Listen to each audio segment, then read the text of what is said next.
Well, you know, Mary, after you can remember, I was working all the time. It wasn't like it was when we lived out on the farm. Not, not in any way like it used to be when the other kids were small. Mm-hmm. No, you didn't grow up like they did. I was working and I just fixed the quickest thing I could fix most of the time.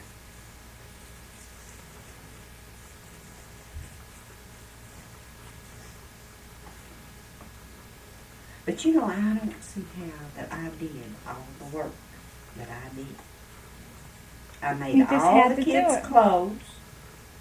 Well, I enjoyed it. I just had the best time it was. I loved to can and cook and churn and make butter and all that. I enjoyed that. When you lived there, like on Hopkins Creek or Powell's Creek, what were all the things you had to do or you did?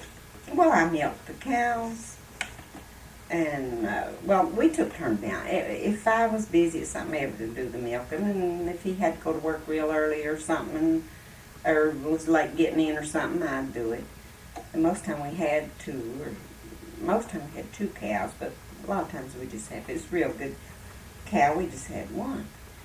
And feed the animals and carrying the coal, or the kids carrying the coal and kindling and everything. And pick beans, and I never did do much hoeing in the Harvesting. garden. Or no, I helped You harvest. helped harvest, but you didn't But do just much. in the garden, I never did work in the field.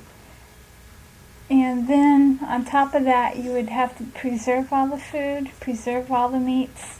Did you do the butchering or just the curing of the meat? I never did. One time I cut up hogs, but just one time. Everett always did that. And then you... I rendered the lard and made the sausage and made the head cheese and made the all that stuff, you know, preserved it all.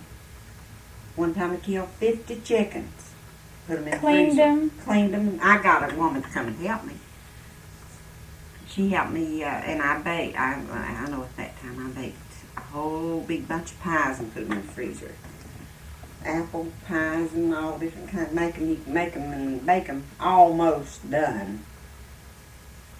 You know, and then when you go to fix them, the way I do, I had my meal on the table, and then I'd stick my frozen pie in the oven and bake it while I was finished baking it while I was eating. Mm-hmm. And so you preserved the freezer chickens. and I did all the sewing for all the kids. Sewed all the Did the clothes. laundry. Did the ironing. Did the cleaning. Did the quilting. You did quilting, crushing, embroidering. Yeah. And when you did laundry, that meant running tubs of water and using that wringer washer. What did you have to heat your water to?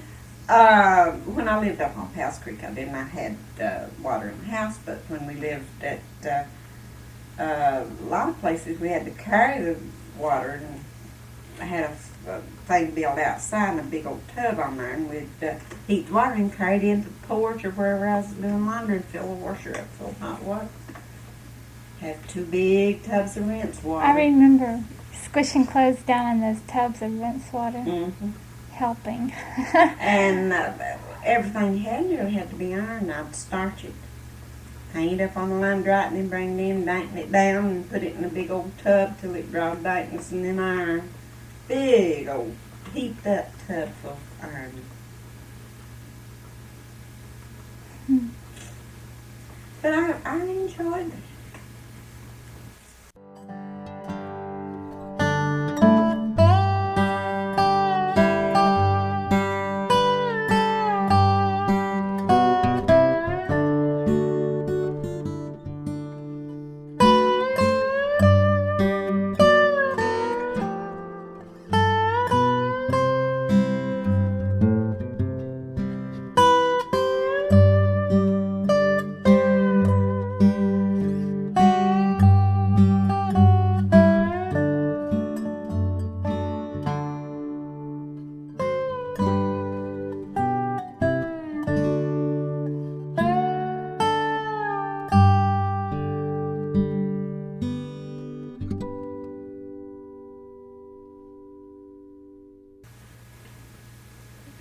I know one time we had had a bunch of work hands in there. And you remember, I know you remember hearing us talk about Valentine.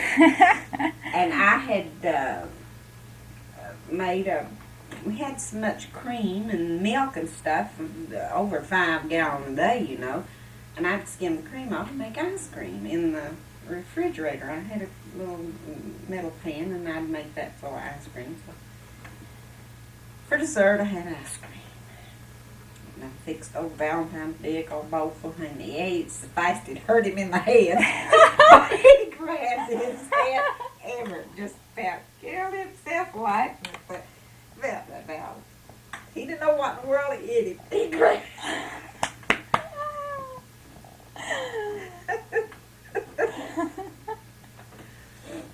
He's the one who pulled his clothes off all the time. What, the one that scared Adelaide? Yeah, when she was, I don't know if you went, no, it was Adelaide and Kay, or Adelaide and Junior one went up on the hill to pick strawberries. I had a bunch of work hands coming in for dinner, and Valentine was a hoeing corn up on that hill back there. And then out here was kind of a flat, and it was just full of strawberries. And I give Adelaide a pail, you know, and she was grown, you know, to what, 15, 16 or something.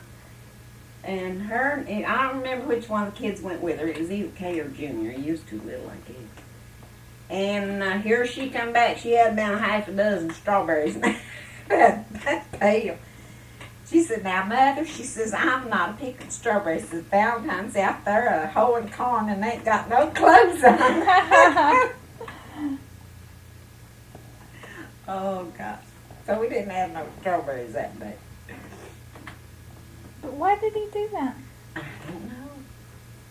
But he did. We had a neighbor live down, the closest neighbor was a mile away up when we lived up on Powell's Creek. John Hilton. He come up one day and sitting there on the porch, and him and Everett talking about Valentine. John says, I'll tell you, Everett, said, poor old Valentine, says, he's just allergic to clothes. What, he just lived out in the woods? He lived, I guess, a mile and a half, 2 miles up the road in a little old log cabin. And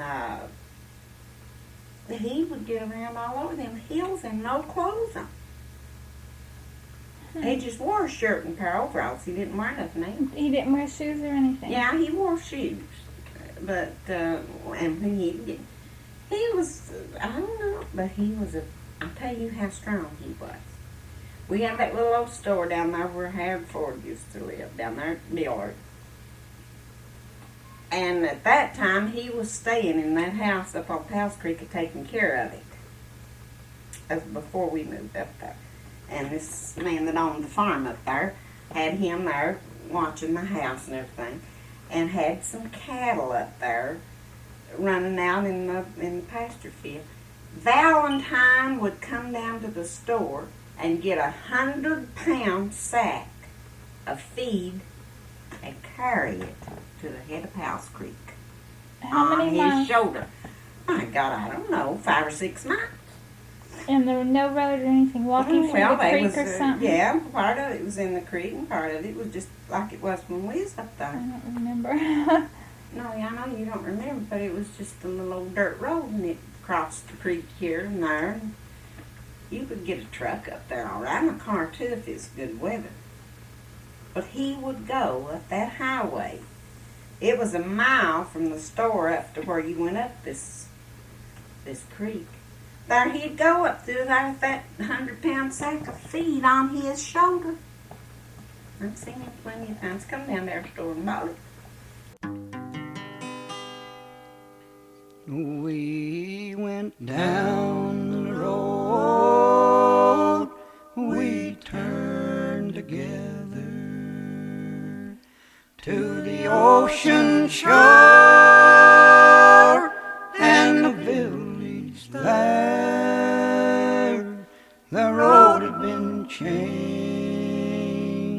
and the people have wondered.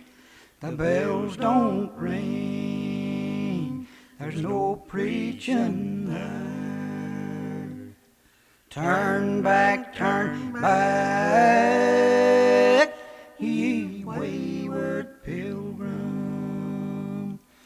come back to the peaceful shore. Turn back, for the Savior's waiting to rescue you from the ranks of woe. My mind went back to the days of my childhood, when I went to church in the village there. The pews were full and the aisles were standing. The people who came to worship there. I'd like to go back to the days of my childhood and go to church in the village there to meet my friends and old acquaintance and sing again in the village choir. Turn back, ye wayward pilgrim. Come back to the peaceful shore. Turn back, for the Savior's waiting to rescue you from the ranks of woe.